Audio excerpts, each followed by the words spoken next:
Inisbin ɗum saare jangirde nde ekkitinta ɓiɓɓe meɗen no ɓe gartirta ɓe dofta en nyawdoɓe. Inisbin waɗi hawritirde maapindire ɓe mofti jama'aje ha hotel de ville berniwol Ngawdere. ɓe ngaɗi juuɗe de dow ɗereji be université de Ngawdere. Albisirmon onon ɓiɓɓe woylare lesdi. ɓe huudan be université de Ngawdere. ɓi goɗɗo jangan har maɓɓe ko larani nyawdigu ha o heɓa licence mako professionnel ko bo master professionnel.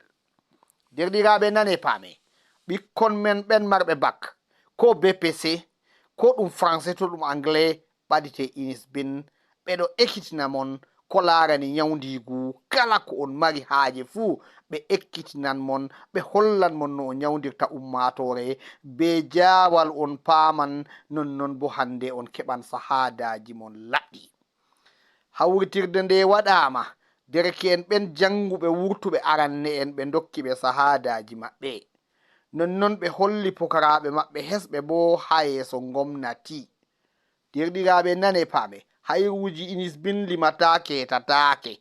Kala ko a yiɗi ekkutudgo, to a yiɗi a wurta a nyawdo ngi'e, to yiɗi a wurta hande wato rewɓe suklanoɓe rewɓe gal daygol, kala ko a mari haaje fu, to a yiɗi a sippo ha pharmacie a wara Inisbin ɓe kollama kuugal ngal. Inisbin waddani men hayru. Laare lambaji bindiɗi ɗo ɗum lambaji Inisbin on ewna ɓe. Ndaare derke'en ko ɓorni limse ɗo pat ɗum pukaraɓe maɓɓe. Ɗum jangirde tilimde. Heɗite ardaniɗo jangirde nde Monsieur Ismaila o ɓesdan men famtingo. Do forma ha totton mai. To ha ɗo mai ɗo ɓe foti ɓe nastira be bac ko be BPC fu ɓe foti ɓe nastira. Wato je bac ma ɓe ɗo sutitel de l'université de Ngawdere.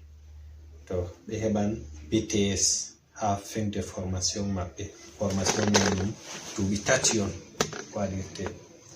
Himɓe je waɗata min ho'ata be BPC bo ɓe ɗo heɓa diplôme ko ɓe vi'ata CQP, wato certificat de qualification professionnelle.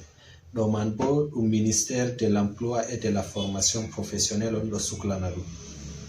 To ha ɗo man min ɗo mari filière ji waɗan 4. Min ɗo mari auxiliaire de vie, min ɗo mari aide chimiste biologiste, min ɗo mari aide biologiste tan, bo min ɗo mari vendeur en pharmacie, min ɗo mari délégué médical, min ɗo mari secrétaire médical. Banni non filière ji min mari ha Inisbin. Yetti on be yamol ngol ɗo, wato licence professionnelle be master professionnel, be dungayre recteur de l'université de Ngawdere ɓe signani amin accord cadre be accord spécifique je min formata jotta kam master professionnel be licence professionnelle.